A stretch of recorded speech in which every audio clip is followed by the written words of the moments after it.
Tonight on KGW News, the Oregon ranchers working day and night to save their livelihoods from wildfire. Extreme high emotions. It's like you're living a living hell. And they bounced back after disaster, but now Jim's Ice Cream in Hillsboro forced to close for good. To end up in this position after these short months, it's really heartbreaking. Plus, the Blazers reveal their one major sticking point that's holding up a deal for the future of Moda. The first-class standard has been wielded as a weapon, chilling our negotiations. And the governor pulls the plug on the sale of state land for a data center in Salem. Though, turns out this story doesn't end there. Then later, a father's message to the lifeguards that saved his 10-year-old son from the surf.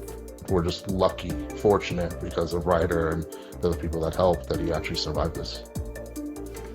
Good evening, everyone. At first at 11, Oregon is quickly approaching an all-time record of acres burned by wildfire. It is 1.9 million, set 2 seasons ago. That's the size of 19 Portlands put together.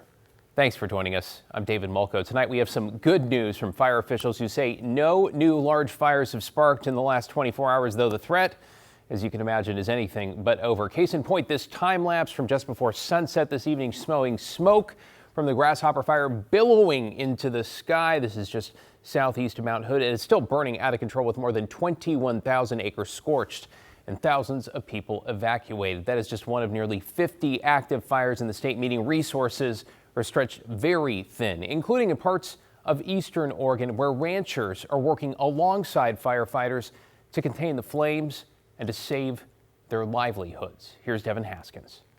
We're up here today on the other fire. He has a front row seat to the fire lines in eastern Oregon. Kind of been crazy. These fires have just gone wild. For the last week, Danny Posey has been working these lines.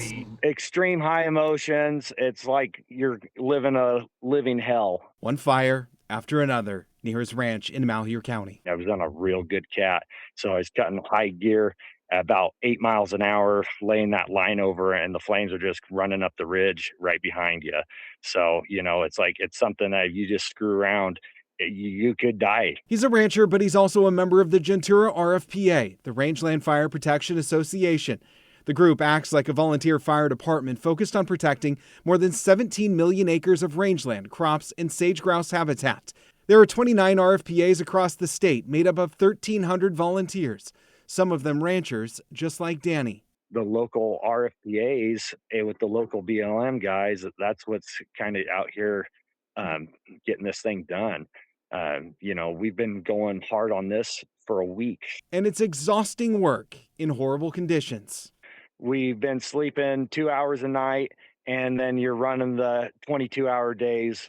No naps, no laying down, no downtime. You're just going all day hard. It is 1:30 in the morning, and so far we've punched 7 miles of dozer line. This 24-hour time lapse captured by cameras from the Oregon Hazard Lab just shows some of the 200,000 acres the Coleman Creek fire has scorched. As soon as any wind gets on the fire, it becomes quite a challenge to keep it within any control lines. Because resources are spread thin, a team from California is leading this fire's response, made up of 150 firefighters, some even from the southern hemisphere.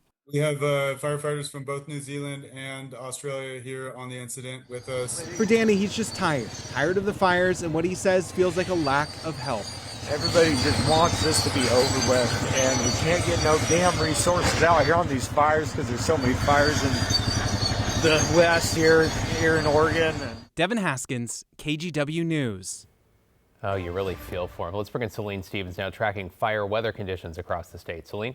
David, yeah, as we get into the weekend, we're really going to see those fire weather conditions even intensify even more. As you'll see right here on our map, we actually have a fire weather watch that goes into effect throughout Saturday in a lot of the regions of central and eastern Oregon. So that's in Washington, even including places like Lisle, Washington, and then obviously Pendleton, LeGrand, Bend. And again, this is on Saturday due to the strong winds that we're going to be seeing paired with low humidity. There's also an air quality advisory that's in effect right now for areas such as the Dalles and other areas of central and eastern Oregon too. too because of all that wildfire smoke. You can just see how wide-ranging a lot of these alerts are right now. And so looking at our winds, you'll see the Dalles tomorrow afternoon, 26-mile-per-hour wind speeds. As we get into Saturday, those winds only increase into the upper 30-mile-per-hour range, like 37-mile-per-hour wind speeds by around Saturday 1 p.m. And it's not just going to be in the Dalles, it's going to be other areas as well as eastern and central Oregon. Again, that's why we have that fire weather watch, which could be even upgraded to a red flag warning.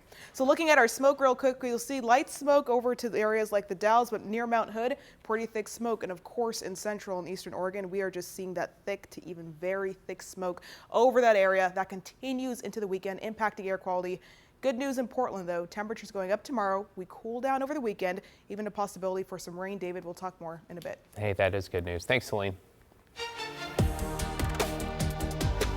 Well, to the future of Moda now, because for the first time, Portland City Council and the Blazers were face-to-face talking publicly about what it will take to get to an agreement. At stake, a $600 million renovation, give or take, using state, county, and city dollars, and the long-term future of the team in the Rose City. The big sticking point, remember, we're only at the framework of a deal stage. The Trailblazers want the city to make a change to its current lease, a bridge agreement that runs until 2030. That lease requires the Blazers to keep Moda in, quote, first-class condition, or when the agreement expires or the team leaves, the city could sue, something that some on city council have previously alluded to. So negotiating tactic or not, the Blazers essentially want that language removed.